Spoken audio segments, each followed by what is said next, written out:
No, hemos estado avanzando en el Evangelio de Mateo de forma consistente y empezamos a ver que Jesús nombró a 12 apóstoles, 12 personas comisionadas por Él para enviarles con poder a anunciar las buenas noticias de la salvación que Cristo trae, a traer sanidad, a traer transformación de vida.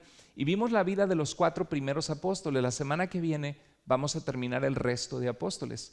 Pero hoy quisiera hacer una pausa y continuar la lección de la narración de Mateo capítulo 10, donde Jesús envía a sus 12 apóstoles. Y dice así la palabra de Dios en Mateo capítulo 10, versículo 1. Dice: reunió Jesús a sus 12 discípulos y les dio autoridad para expulsar a los espíritus malignos y sanar toda enfermedad y toda dolencia.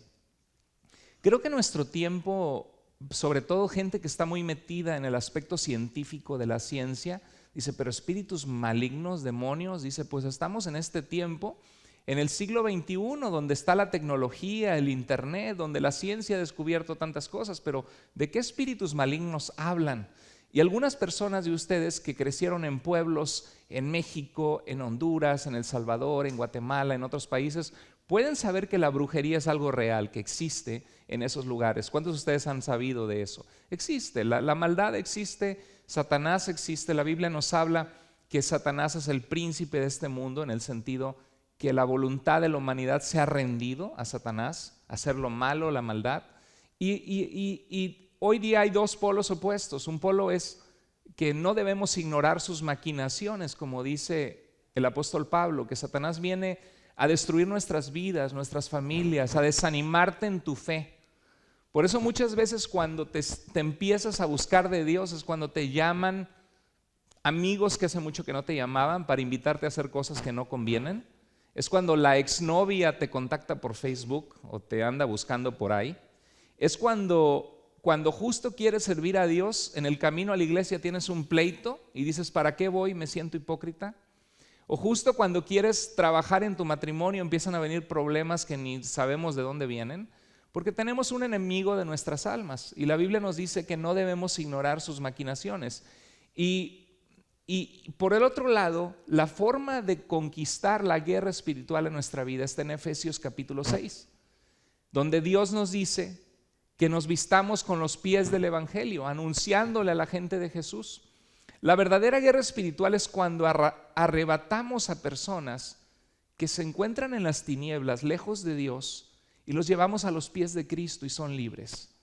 La Biblia nos habla de la guerra espiritual que se pelea con la espada del Espíritu, conociendo la palabra de Dios, reflexionándola, guardándola en nuestro corazón, aplicándola a nuestras vidas. El escudo de la fe, dice Efesios 6, con que podamos apagar los dardos de fuego de Satanás que busca atacarte, acusarte, desanimarte, decirte que no vales, que ya todo se acabó, que no hay propósito para tu vida. Y tú tomas el escudo de la fe y dices, no, yo sé quién soy en Cristo. Por eso dice Pablo que pongamos el yelmo de la salvación, o sea, el casco protege tu mente, tus órganos vitales, tus órganos vitales, la coraza de justicia y tu mente, y la Biblia dice que nos protejamos con el casco de la salvación, saber quién eres en Cristo Jesús. Hay un extremo muy desconcertante y horrible en nuestros tiempos, en las iglesias cristianas, que es una guerra espiritual que Jesús no nos mandó a pelear. Vas a librerías cristianas y encuentras manuales de guerra espiritual que te dice cómo se llaman los demonios de territorios y de países, algo que Dios nunca nos mandó a pelear. La guerra espiritual se pelea de rodillas en oración y conociendo a Dios en su palabra. Por eso cuando Pablo llegó a Éfeso, una ciudad entregada al pecado, a la brujería, dice la palabra que por 3 años enseñó la palabra de Dios en Hechos capítulo 20, por 3 años enseñó la palabra. Por eso a Timoteo le dice en 2 Timoteo 2 que el siervo de Dios debe saber responder a los que se oponen, por si quizá Dios les permite escapar del lazo del diablo en el cual se encontraban cautivos a voluntad de él. Y hay iglesias donde cada domingo quieren expulsar demonios, hasta de los cristianos. Un cristiano que pertenece a Cristo no puede morar Satanás en él, Porque mora Jesucristo, Dios, en nuestras vidas. Dice Efesios 1:13 que somos sellados con el Espíritu Santo cuando creímos. Dios habita en nosotros. Y muchos cristianos desconcertados batallan con un pecado y reprenden al espíritu de lascivia, de deseos sexuales malos, al espíritu de enojo, en vez de doblegar su enojo, someterse al Espíritu Santo. Entonces, lo cierto es que aún en nuestros tiempos, en el siglo XXI, hay gente que abre puertas a Satanás. Gente que se mete en el terreno prohibido que Dios nos dijo que no nos metiéramos. Por eso nunca ni por curiosidad vayas a consultar psíquicos, gente que lee la mano, que tengas un problema y dices, hay una señora que te hace un trabajito muy bueno y que pasa huevo y te barre por acá y no, porque son cosas que son terreno de Satanás. La Biblia nos dice que no nos metamos en eso en lo absoluto. Y hay gente que por meterse en eso, que por meterse en adorar a la Santa Muerte y en el terreno diabólico, terminan poseídos por demonios en nuestro tiempo. Y qué interesante que Jesús, como cristianos, nos dio autoridad sobre Satanás, sobre el enemigo. Y nosotros a veces somos tan burros que le entregamos a Satanás nuestra voluntad, pecando en vez de someternos a Dios. Pero Jesús envió a los discípulos sabiendo que hay una necesidad, que hay un mundo que necesita de Dios en medio de las tinieblas. ¿No es cierto que nuestro mundo está en tinieblas? Guerras por aquí, guerras por allá, familias peleándose, hijos rebeldes, matrimonios destrozados, familias destruidas. Eso es lo que vino a hacer Satanás. Y Dios nos da autoridad. Mire lo que dice, qué hermoso lo que dice Efesios 1, 19 al 22. Dice Pablo que él desea que nosotros conozcamos, que dice, cuán grande y sin límites es su poder, el poder de Dios. El cual, ¿qué? ¿Actúa en quién? Actúa en nosotros, los creyentes, los que hemos creído, los que somos hijos de Dios. El mismo poder que Dios mostró cuando resucitó a Cristo. Imagínate, traerlo de la misma muerte. Poniéndolo a Jesús por encima de todo poder, autoridad y dominio, y por encima de todo lo que existe, tanto en este tiempo como en el venidero.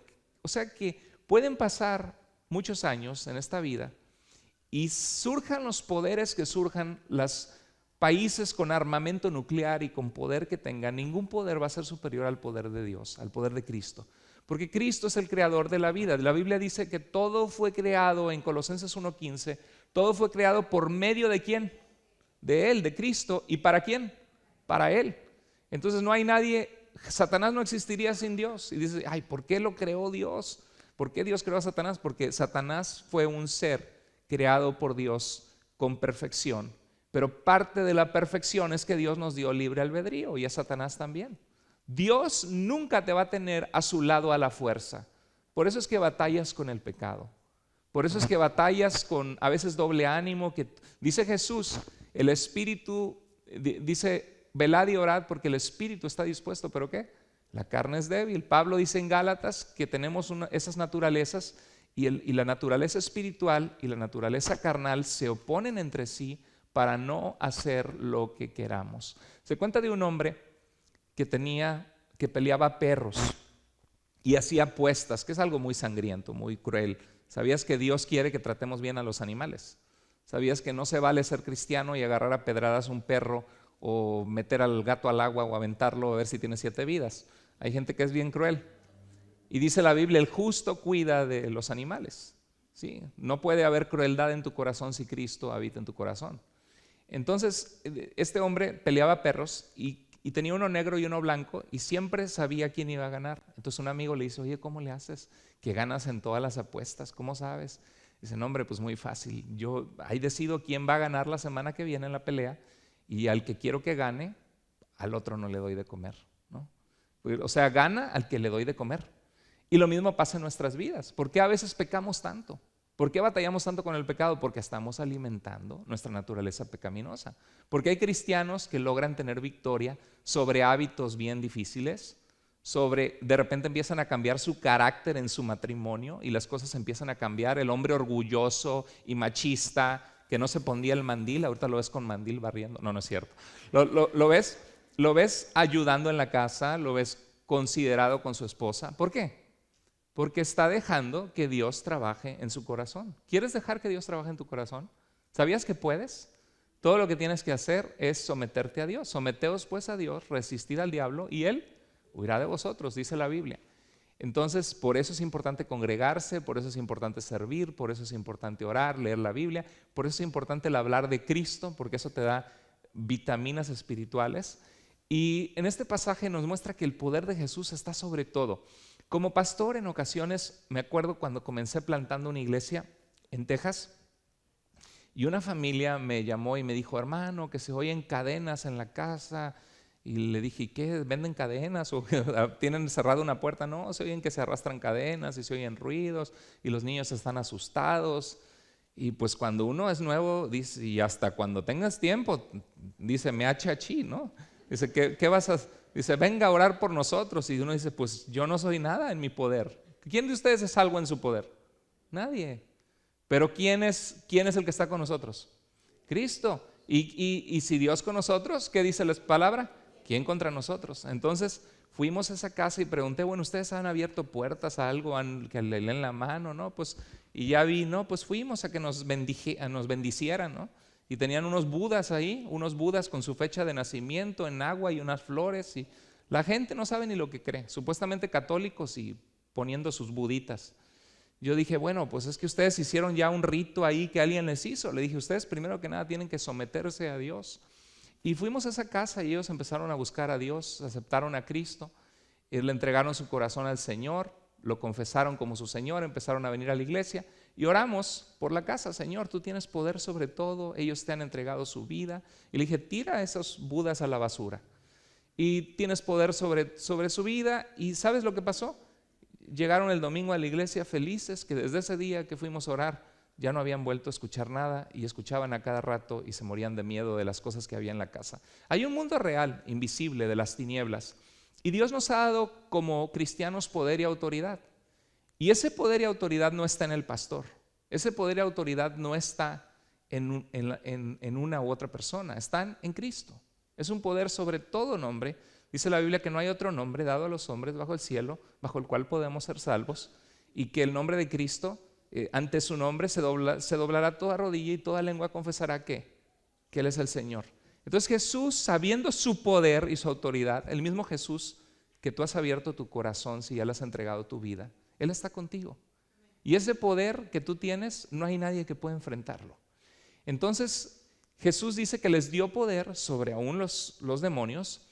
Y continúa el pasaje diciendo, Jesús envió a estos 12 con las siguientes instrucciones. No vayan a las regiones de los gentiles. ¿Sabes lo que eran los gentiles? En griego es gojim, en hebreo gojim es las naciones de la tierra. Dios tenía a su pueblo Israel y les dijo, vayan, pero no vayan al resto de las naciones. Dice, ni entren a los pueblos de Samaria donde hay gente de otras nacionalidades. Vayan más bien, en el verso 6 les dice Jesús, ¿a dónde? A las ovejas perdidas del pueblo de Israel. ¿Por qué habrá dicho esto Jesús? ¿Hace Jesús acepción de personas? Dice, háblale a los guatemaltecos, a los mexicanos, pero a los gringos no, esos bolillos no. Algunos de ustedes son racistas, pero al revés. Tienen coraje a los americanos algunos, y algunos de ellos son bien lindos con nosotros, ¿no? Nos han abierto su corazón, nos quieren y hay racismo de los dos lados, pero en Cristo no debe existir el racismo, no debería existir. Entonces, ¿por qué Jesús está diciendo los envío a las ovejas perdidas del pueblo de Israel? ¿Sabes por qué? Porque Dios es fiel a sus promesas y a su pacto. Cuando tú obedeces a Dios y sigues su palabra, el Señor va a ser fiel contigo. Dice Dios, yo honro a los que me honran. ¿Honras tú a Dios?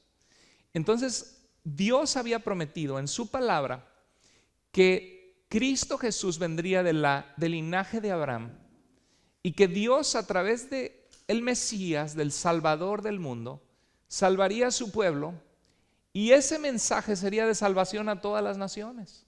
Dios escogió a la semilla de un hombre que ni hijos tenía y era viejito. Pero Dios mostró eso para mostrar su poder y que su poder depende de Él y no de nosotros. Pero bueno, en primer lugar lo que vemos es que Dios es fiel a sus promesas. Y recuerdo este pasaje en Lucas, capítulo 2, verso 27, donde hay un hombre que se llama Simeón, un viejito, ya grande de edad, a punto de morir. Y Dios le confirmó a él que a él le iba a tocar ver al Salvador del mundo, al Mesías. Y dice, cuando vio a Jesús en el templo, el Espíritu de Dios lo movió y le dijo, Él es el Mesías. Y dice la Biblia que movido por el Espíritu de Dios vino al templo y le tomó en sus brazos a Jesús. Yo creo que estaban José y María y iban a presentar al niño y dar gracias a Dios, y dijo, y llegó con una sonrisa, quizá con lágrimas, y le dijo, ¿me permiten al bebé? Y lo tomó y vio los ojos de Jesús siendo un bebé. Yo creo que debe haber sido algo muy emotivo, porque él empezó a adorar a Dios y dice, ahora, Señor, despides a tu siervo en paz. Mi vida ya valió la pena porque ya vi a mi Salvador, ya conocí a Jesús. Tu vida ya valió la pena porque ya conociste a Jesús. Y esta vida va a ser un segundo comparado a millones de millones de millones de trillones de años que vamos a estar con el Señor si tenemos a Cristo en nuestro corazón. Entonces dice, conforme a tu palabra me despides en paz porque han visto mis ojos tu salvación. Y sabes que la palabra salvación en hebreo es la palabra Yasha. ¿Y sabes cuál es el nombre de Jesús en hebreo? Yeshua. Es la misma raíz. Entonces está diciendo, han visto mis ojos tu salvación. Porque dice, la cual has preparado en presencia de todos los pueblos, que será luz para quitar el velo, revelación a los gentiles. ¿Cuántas naciones de la tierra hay? Chinos, japoneses, africanos, proclamando el nombre de Jesús en toda la tierra hoy domingo, porque hoy se celebra que Jesús resucitó el primer día de la semana. Acabo de ver al presidente de la Convención Bautista del Noroeste y me dice que fue a China, Laos, Myanmar, y hay un pueblo que se llama Chin. No como decimos en México, Chin, me lastimé, así no es grosería, así dicen en Veracruz mucho. Pero así se llama, the Chin people, la gente Chin. Y es una gente que es una comunidad que son varios cientos de miles, pero hubo misioneros fieles que fueron. Y los primeros misioneros no pasó nada, ahí poquitos empezaron a convertirse a Cristo. Y ahora están en medio de un lugar que es, casi todo es budista, y en medio de todo es un pueblo cristiano. Traduciendo ya las escrituras a su idioma, aman a Cristo, un pueblo que brilla, que es luz allá. Y eso es lo que hace el poder de la palabra de Dios cuando toca a otras naciones que no conocen a Cristo. Ponte a pensar, antes la gente adoraba al Dios de la fertilidad, al Dios del agua, al Dios de... Y en vez de pensar que hay un solo Dios bueno que nos da todas las cosas, que nos ha dado principios para vivir bajo Él y para amarnos y que lo amemos y lo conozcamos. Entonces, Dios tenía un propósito de alcanzar, de ser fiel a sus promesas a Israel y después alcanzar a las naciones. O sea, no era el tiempo aún. Entonces es necesario tener sabiduría al compartir a Cristo con otros. Eso aprendemos cuando Jesús dice, no vayan todavía a los gentiles. Va a llegar el tiempo en que los voy a enviar a los gentiles, pero primero quiero ser fiel con mi pueblo Israel, que espera mi salvación y espera mi Mesías. Pablo, cuando Dios lo llamó e iba a diferentes naciones a predicar, ¿cuál era el primer lugar que llegaba en el libro de los Hechos? Las sinagogas judías, donde estaban hombres temerosos de Dios que conocían las Escrituras y que estaban aguardando conocer a su Salvador. Y cuando ellos no creían, Pablo se sacudía los pies y se iba al mercado y al lugar donde estaban los ídolos a empezar a predicar y a llamar a las personas y explicarles que hay un Dios que hizo los cielos y la tierra y que nos ama y que nos provee salvación. Entonces, debemos tener sabiduría al compartir con otros. A veces somos muy toscos nosotros y no hemos aprendido a compartir de Cristo porque no nos aventamos a empezar a abrir nuestra boca y hablar con otros de Jesús. Hay algunos de ustedes que cuando comparten de Jesús comienzan atacando a la otra persona o las creencias de la otra persona. Y es muy difícil ganar a alguien para Cristo cuando solamente lo estás juzgando y atacando. Sobre todo si tu motivación es ganar un debate y no amarles y preocuparte por ellos. Pero cuando tú te preocupas por ellos, hay momento para explicarles y y mostrarles la verdad del error. Hay momento para hacer eso, pero dice la Biblia que sean nuestras palabras como sazonadas con sal, para que sepamos cómo responder a los demás. Preséntales el plan de salvación en vez de estar atacando lo que creen. Háblales que Jesús les ama, lo que Dios hizo para salvarles. Hay que tener sabiduría para compartir. También a veces perdemos el tiempo debatiendo con gente terca, necia, se vuelven pleitos y yo le voy a mostrar y están en el error y cómo no se dan cuenta. Es bien frustrante. A mí me ha pasado. Testigos de Jehová que tengo una plática con ellos y les muestro en la escritura, está más claro que el agua, pero en vez de explicar el texto se saltan a otro a veces uno pierde su tiempo, pero uno piensa de que una semilla va a quedar ahí plantada, ¿no? Pero también nos habla de prioridad y de ser estratégicos, de que Dios quiere que comencemos por nuestra propia casa. Jesús les dijo, vayan a las ovejas de Israel, no a los gentiles. O sea, también ahí nos habla de prioridad. ¿Cuántos de ustedes han empezado compartiendo de Jesús con tu propia familia? ¿Qué tal estamos como, qué bendición? Veo a Ricardo levantar su mano y yo me acuerdo que platicaba con él, un hermano de nuestra iglesia, y como que su papá no estaba cerca de Dios y ahorita su papá se ha entregado a Cristo a través de llamadas telefónicas con él. Ahora su hermano, estamos orando por su hermano que venga a Cristo, su familia. Qué bonito cuando Dios hace eso en nuestras vidas. Aunque también dice la Biblia, no hay profeta sin honra más que en su propia tierra. A veces la familia es la más difícil de creerte porque son tu sangre, porque te conocen tus defectos.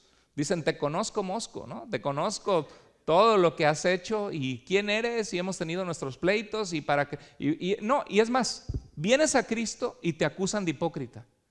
Porque como te conocen y ninguno de nosotros somos perfectos, nos vemos bien bonitos con la sonrisa, pero imagínate si nos juntamos a vivir juntos en un cuarto y en otro, vamos a conocernos quiénes somos realmente. Cuando no conoces a alguien hasta que vives con esa persona. Entonces, la realidad es de que es difícil ganar a nuestra familia para Cristo, pero no es imposible. Hay que ser perseverantes, hay que orar, hay que ser un ejemplo. Y llega un punto que las críticas y los ataques, si tú tienes sabiduría en saber cómo responder, se vuelven personas que ya te empiezan a abrir el corazón. Y mira, tú que estás más cerca de Dios, ora, pídele mucho a Dios por mí cuando están pasando por un momento duro. Entonces, es un reto para nosotros. Por ejemplo, yo como pastor podría decir, tengo que predicar el evangelio a la congregación. Pero ¿usted cree que Dios no me va a demandar a mí si les hablo de Cristo a mis hijos? O sea, tenemos una familia, tenemos hijos y nuestra oración es que mis hijos algún día vengan a Cristo por su propia voluntad, porque no por meterte en un garage te conviertes en carro, no por nacer en una familia cristiana te haces cristiano. Cada ser humano tiene que tener un encuentro con Cristo y tenemos que orar por la salvación de nuestros hijos y ser un ejemplo también. A veces la riego, a veces regaño a mi hija porque me colma la paciencia en una desobediencia. Y aunque sea chiquita le he tenido que pedir perdón. ¿Sabes qué? Perdóname por cómo pero hija, no está bien lo que tú hiciste. Pero es importante que vean en nosotros humildad. Pero si dejamos que Cristo trabaje en nosotros, nuestros hijos van a ver que Dios es real, aunque nosotros somos imperfectos. Amén.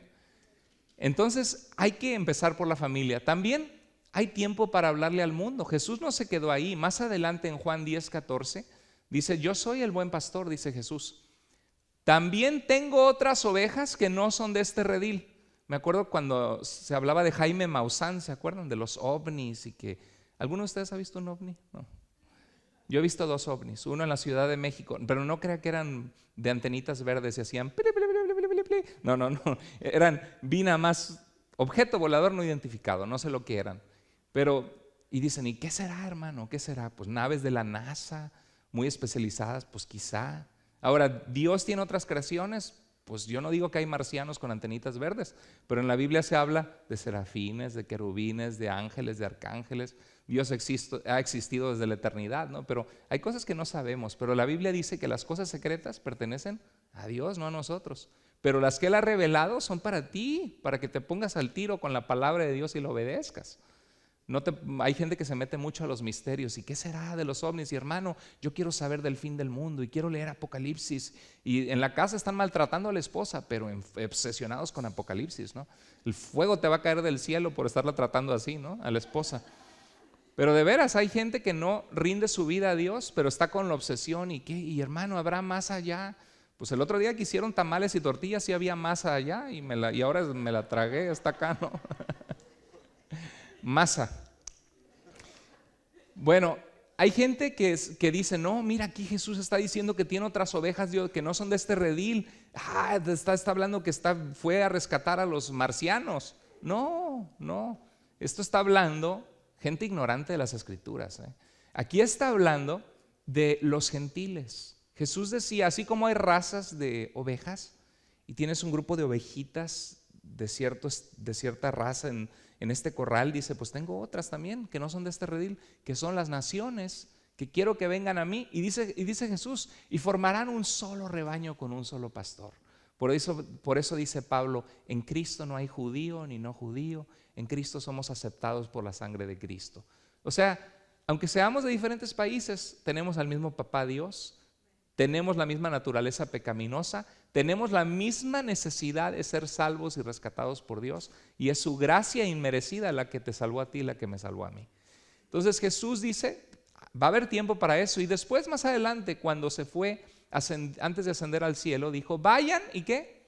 Hagan discípulos, ¿solo de los judíos? No, dice de todas las naciones.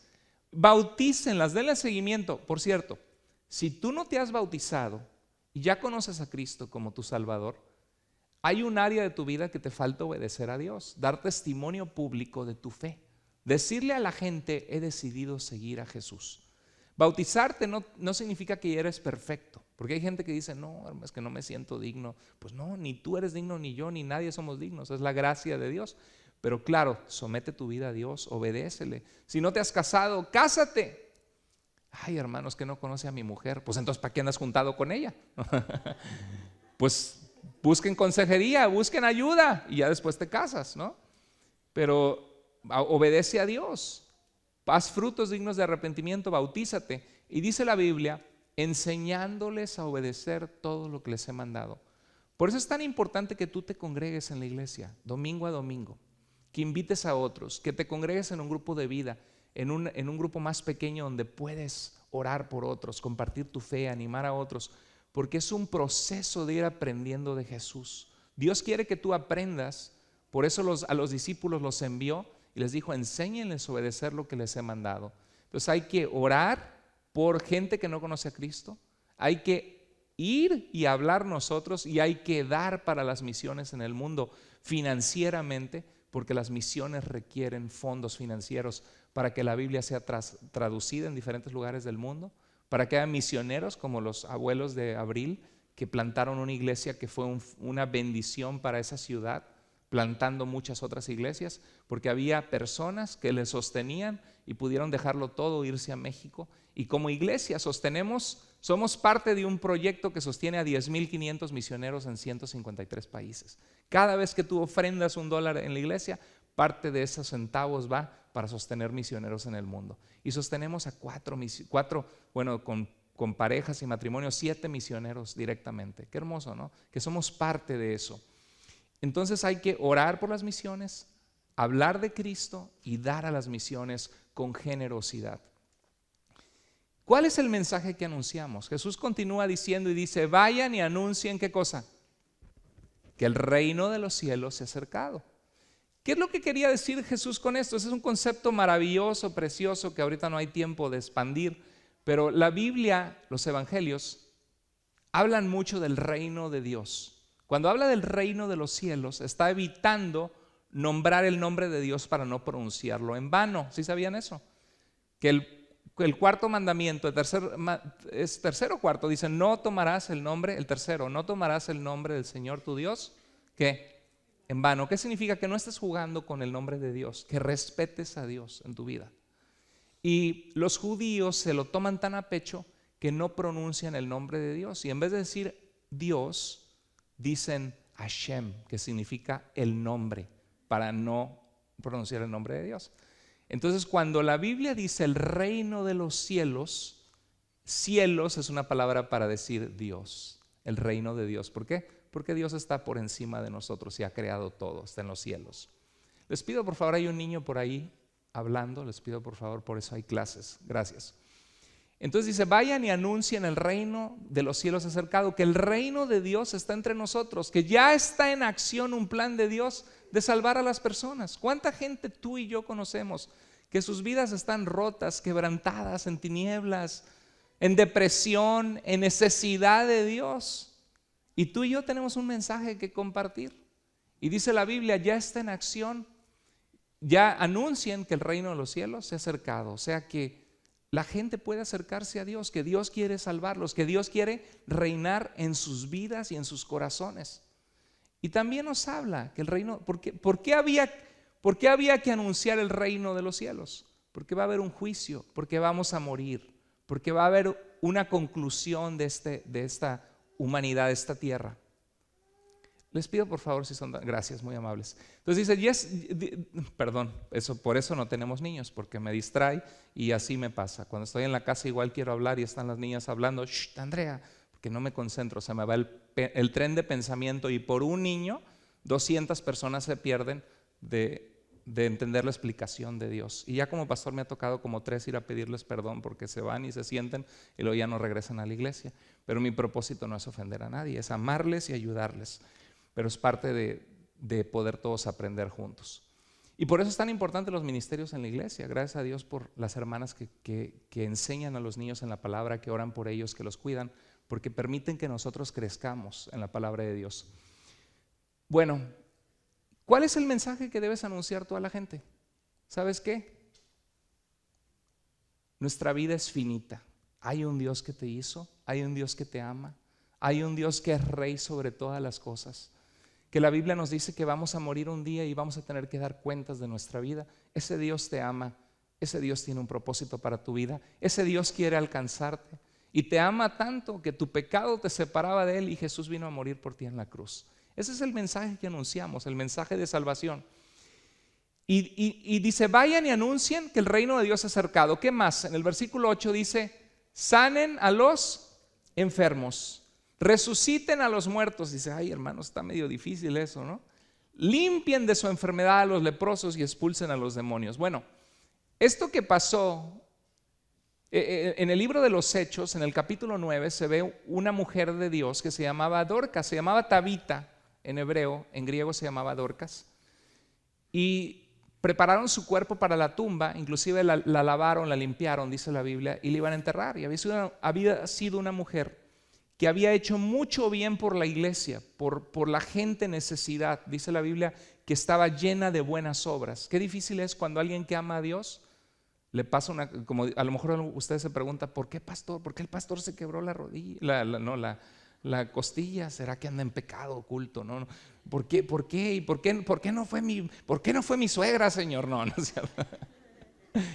Pero ¿por qué? Porque somos seres humanos sometidos a las fragilidades de este mundo. Pablo dice, ¿quién no enferma? Y yo no enfermo. Dice, a causa de una enfermedad les llevé el evangelio a los Gálatas. Y Pablo dice que esa debilidad de nosotros nos muestra que debemos depender de Dios, para que la fortaleza no sea de nosotros sino de Dios. Somos humanos, nadie de nosotros está exento para que no suframos consecuencias difíciles en este mundo. Y vamos a sufrir en ocasiones enfermedades. Y el Señor nos va a sanar cuando es su voluntad sanar. Y podemos orar como iglesia por sanidad. Y Dios muestra su poder como lo ha hecho aquí con hermanos en la iglesia. Sin embargo, Dios es soberano. Si Dios dice no, te quiero sanar, en vez de enojarte con Dios, dale gracias a Dios por tus bendiciones. Sea agradecido con Dios y dile, Señor, dame la fortaleza y Señor, una vez más te lo ruego, si es tu voluntad sanarme. ¿Por qué no? Se vale pedirle a Dios. Se ve el caso de la viuda y el juez que le insistía al juez, hazme justicia. Dijo, ay, me la quiero quitar de encima. Y dice Jesús, ¿cuánto más nuestro Padre Celestial que nos ama no escuchará nuestras oraciones? Si un juez injusto lo hizo porque ya lo tenían hasta la coronilla pidiéndole que le hiciera justicia, ¿cuánto más Dios que de verdad nos ama? Entonces la Biblia nos llama que podemos orar por los enfermos. Si estás enfermo puedes orar que el Señor te sane, pero confía en la soberana voluntad de Dios. No, Dios no es el genio de la lámpara de Aladino que le vas a torcer el brazo. Mucho del cristianismo en nuestros tiempos está corrompido con eso de declaramos. Y declaramos sanidad. Eso surgió en 1970 con Kenneth Hagin en Oklahoma, en Estados Unidos. No lo encuentras en las páginas de la Biblia, pero tienes a miles de iglesias y millones de cristianos declarando y decretando, practicando un cristianismo que no es cristianismo.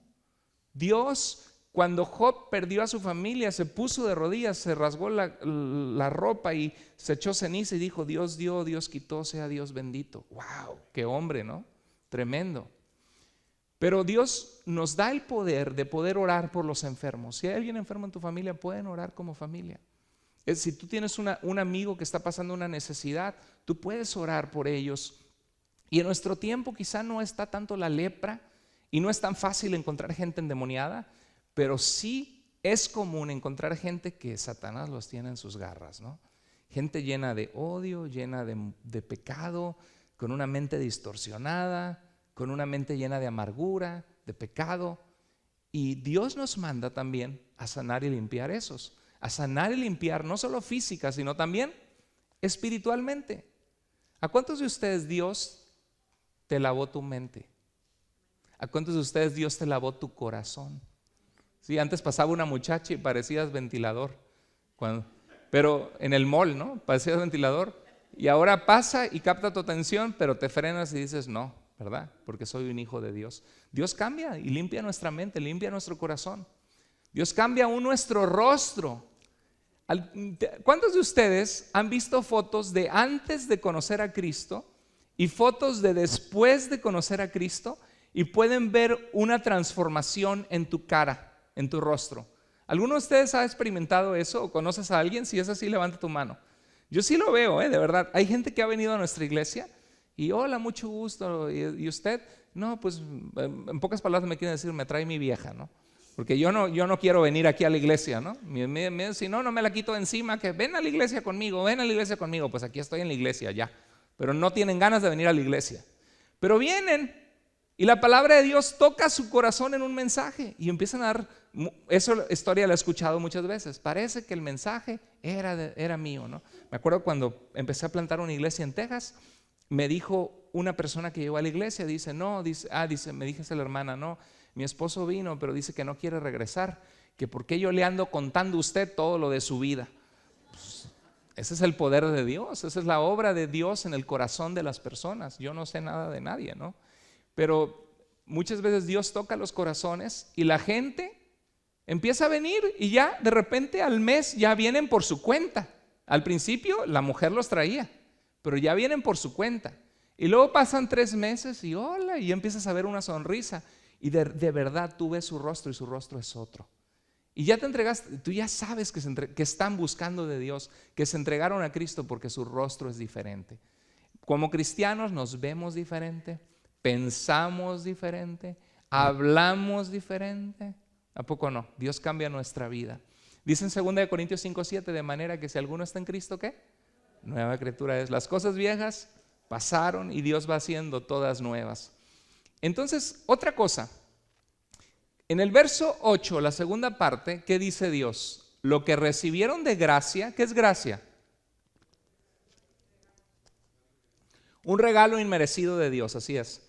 Lo que Dios te dio, sin merecerlo tú, de la misma forma, dalo a otros que no lo merecen tampoco. La versión de Dios habla hoy, me gusta mucho esa versión, tiene versículos muy bonitos, muy sencillos. Dice: ustedes recibieron gratis este poder. ¿De qué? Oye, ¿qué no hace la gente por sanarse de lepra? Imagínate a alguien que se va a morir de cáncer. Decíamos la semana pasada Steve Jobs, el fundador de Apple, billones de dólares y se murió del cáncer del páncreas. Los billones de dólares no pudieron salvarlo. ¿Tú crees que él no hubiera pagado $1,000 millones por estar libre del cáncer de páncreas?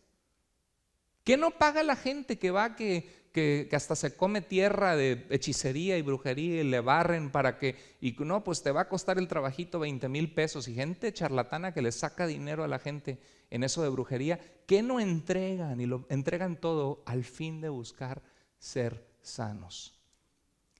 Y Dios, sabiendo que nos ha dado poder a nosotros para poder orar por alguien y que esa persona reciba sanidad en su nombre, y conociendo el corazón humano que se puede desviar por el dinero, les dijo a los discípulos: hey, los envío, pero si yo les he dado el poder de gracia, ustedes no anden cobrando por usar mi poder. Y en la Biblia vemos a Judas, que era uno de los 12, y dice la Biblia que se guardaba dinerito de las ofrendas, de los sustentos de los apóstoles. Después en Hechos 8 vemos a un hombre que se llamaba Simón, que él vio que ponía el poder, Pedro y la gente recibía al Señor o su poder, y decía: oye, los llamó aparte y dijo: oye, quiero hacer un trato con ustedes. Miren, yo les ofrezco esta monedita así con oro y pásame de ese poder. ¿Por qué? Porque era un hombre que lucraba con esas cosas. Y por eso vemos que 2 de Pedro 2:3 dice que los falsos maestros harán mercadería de nosotros con palabras fingidas, y por causa de ellos el camino de la verdad será blasfemado. Por eso hay gente que pasa en el platillo de la ofrenda en una iglesia y dicen: no vuelvo porque levantan ofrendas, no vuelvo porque dijeron la palabra diezmo y eso era del Antiguo Testamento. Y hay gente con todo tipo de prejuicios. ¿Por qué? Porque hay gente que abusa de las cosas de Dios. Y yo creo sinceramente que es algo deplorable a los ojos de Dios, gente que lucra por dinero en las cosas de Dios. Y existe, y la Biblia nos dice que van a existir ese tipo de cosas. Entonces Jesús, anticipando eso, dice: lo que recibieron de gracia, denlo de gracia. Nunca prediques porque te van a dar dinero, sirvas a Dios porque vas a recibir algo a cambio, porque Dios tuvo misericordia de ti, te salvó del infierno, perdonó tus pecados, te dio vida. Lo menos que puedes hacer es servirle con todo tu corazón sin esperar ni $1 a cambio. Sin embargo, es un tema controversial en nuestro tiempo, porque hay gente que ve que cuando un misionero recibe sueldo o el pastor recibe sueldo, dicen: es un vividor, no anda por el dinero. Mira lo que dice Jesús después de haber dicho: lo que recibieron de gracia, denlo de gracia. Continúa el verso 9: no lleven, ¿qué? Oro, ni plata, ni cobre en el cinturón. ¿Para qué se usaba oro, plata y cobre? Para poder intercambiarlo por bienes, por sustento, por comida. En pocas palabras, Jesús dijo: vayan y no cobren, pero no lleven dinero, ni bolsa para el camino con dinero, ni 2 mudas de ropa, ni sandalias, ni bastón. Eran cosas que costaban dinero. La ropa era carísima en aquel entonces. Por eso a Jesús echaron suertes los soldados para tener su ropa. Dice: porque el trabajador, ¿qué dice Jesús? Merece que se le dé su sustento. O sea, dice Jesús: yo los envío y van a llegar a ciudades a enseñar a las personas de Dios, pero dejen que en la ciudad alguien les dé albergue, no van a pagar renta. Dejen que alguien les dé comida. Si necesitan ropa, la misma iglesia les va a proveer ropa. En pocas palabras, ¿o qué más puedes interpretar aquí? ¿Por qué está diciendo Jesús eso? Porque dice: porque el trabajador merece que se le dé su sustento. Y eso es lo que pasa, que mucha gente Dios les llama de tiempo completo al ministerio, como me llamó a mí.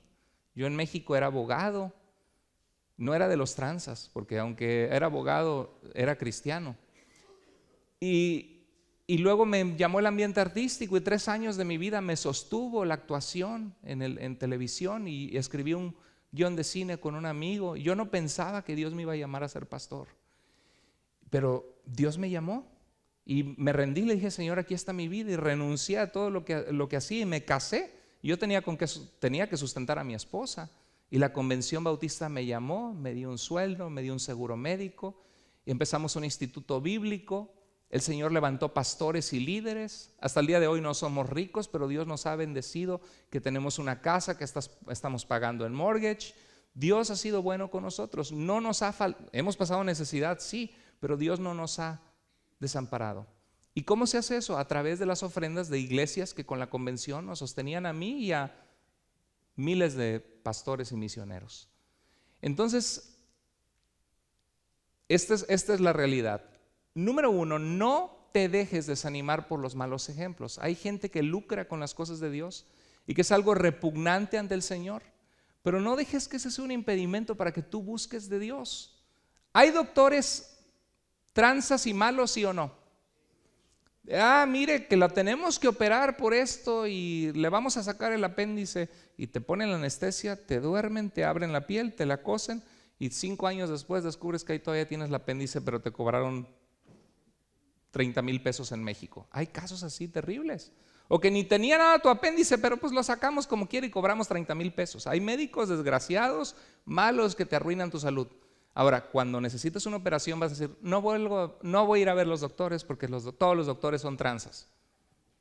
¿Hay policías corruptos? Claro, están protegiendo al crimen organizado. En México te da miedo, ves un policía, aquí ves un policía en necesidad y le llamas, en México ves al policía, escóndete porque anda con la mafia, ¿no? Es terrible, pero el momento que estés enfrentando necesidad, llamas a un policía porque necesitas ayuda.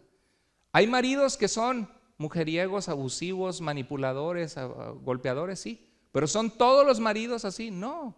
Hay gente que lucra con las cosas de Dios, sí, pero no todos los que sirven a Dios lo hacen por lucro ni lo hacen con un mal corazón.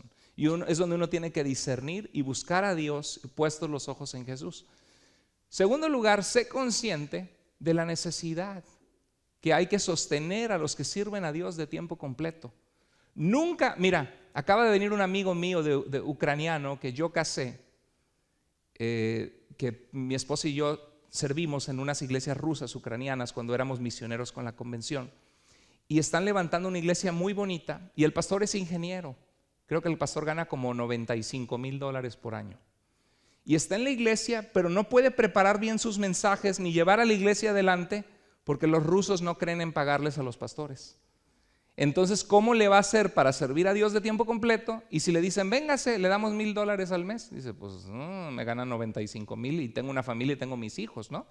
Entonces hay gente que la mayoría de los pastores o misioneros que ahora sirven a Dios y se les pagan, yo creo que el 80% de ellos ganarían mucho más si no sirvieran a Dios.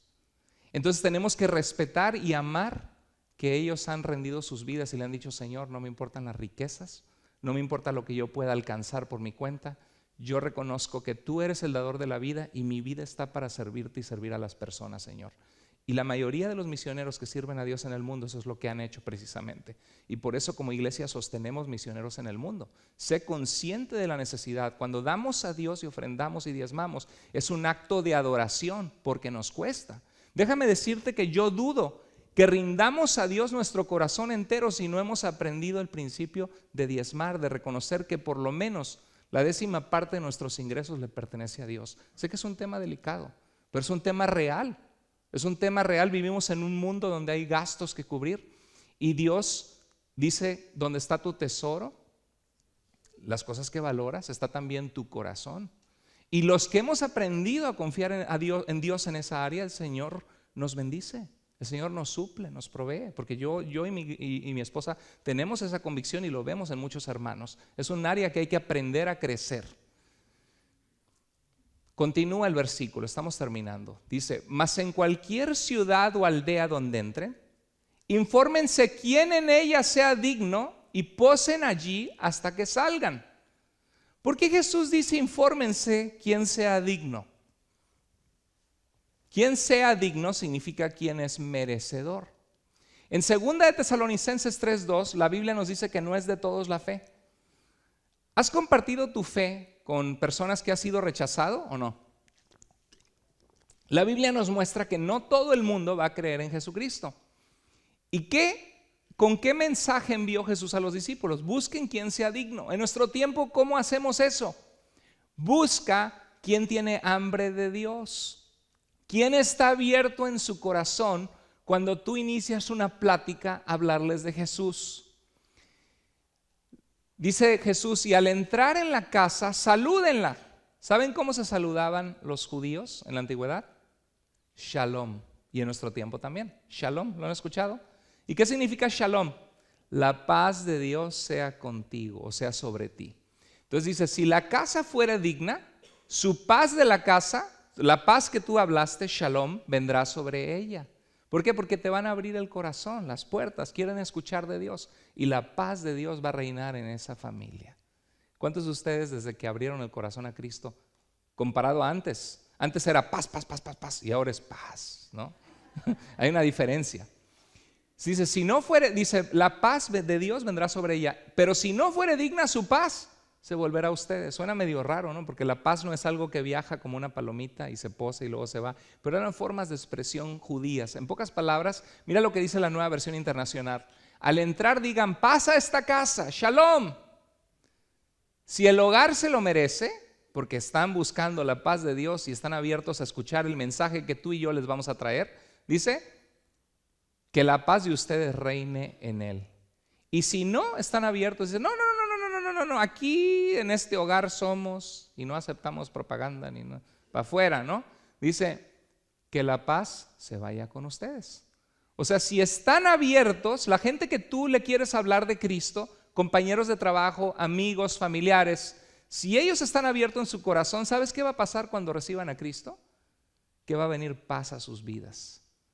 Que el Señor va a poner en orden muchas de las cosas, su matrimonio, la relación entre padres e hijos, hijos y padres, cuando dejamos a Dios trabajar en nosotros.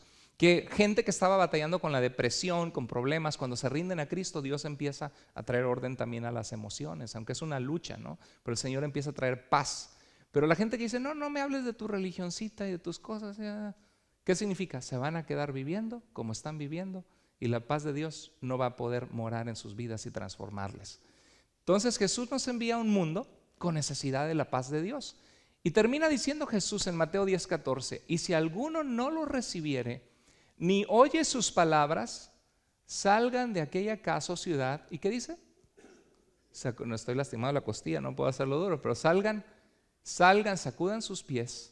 Y dice, ciertamente les digo que en el día del juicio, va a haber un día de juicio, hermanos. Toda la gente va a ser juzgada por Dios, tú y yo. La gente que conocemos, sí.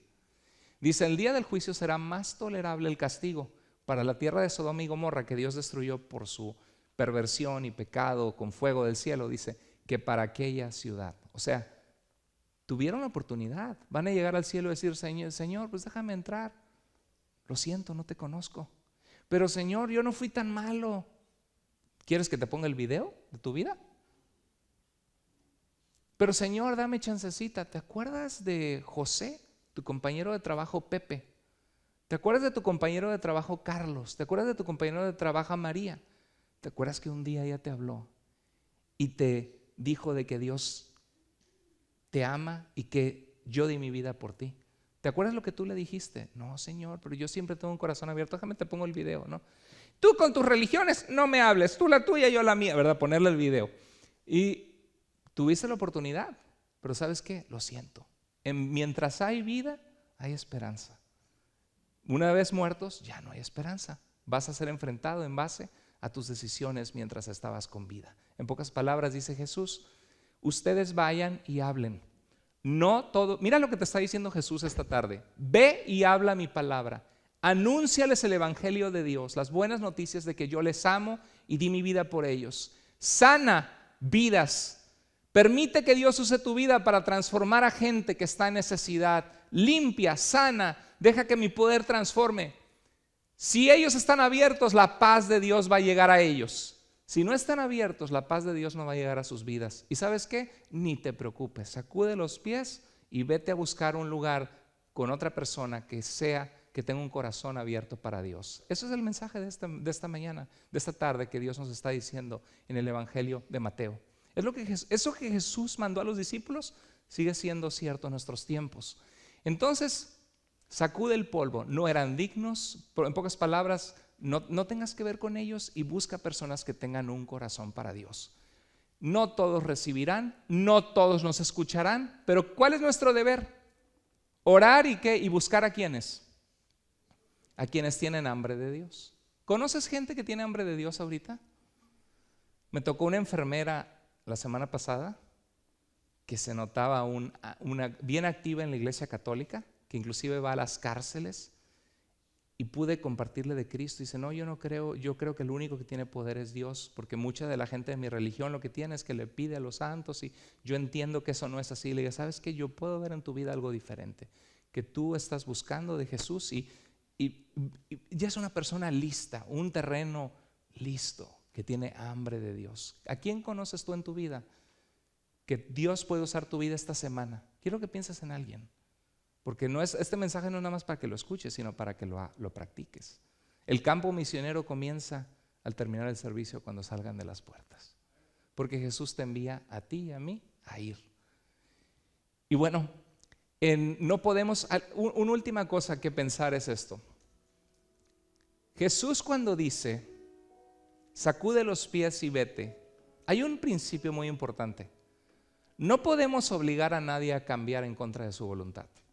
Si tú nos visitas o te trajo tu mujer, quizá como el ejemplo, tu mujer no te va a cambiar, tu esposo no te va a cambiar. El único que te puede cambiar es Dios, si tú rindes tu voluntad a Él y le permites cambiarte. Y para nosotros que ya conocemos a Cristo, que tenemos algún familiar que hemos orado por ellos, algún hijo cabezón o hija cabezona rebelde, que batallamos y que nos han causado lágrimas, la razón por la que ellos no han venido a Cristo todavía, o no ha habido un cambio, no es que Dios no tenga poder. Dios ha puesto circunstancias, Dios ha tocado el corazón, Dios ha puesto personas, pero hay un principio en la Escritura: Dios no trae a nadie contra su voluntad, a diferencia de lo que el calvinismo cree y enseña. Prueba de eso es Mateo 23:37, que Jesús ve a Jerusalén desde arriba en la montaña y se entristece y dice: Jerusalén, Jerusalén, ¿cuántas veces quise juntarte como la gallina junta sus pollitos, que encontraras calor en mí, paz en mí, amor en mí?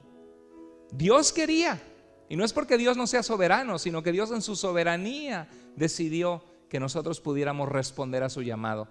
Porque dice: ¿cuántas veces quise juntarte? ¿Y qué dice Jesús? Pero tú no quisiste.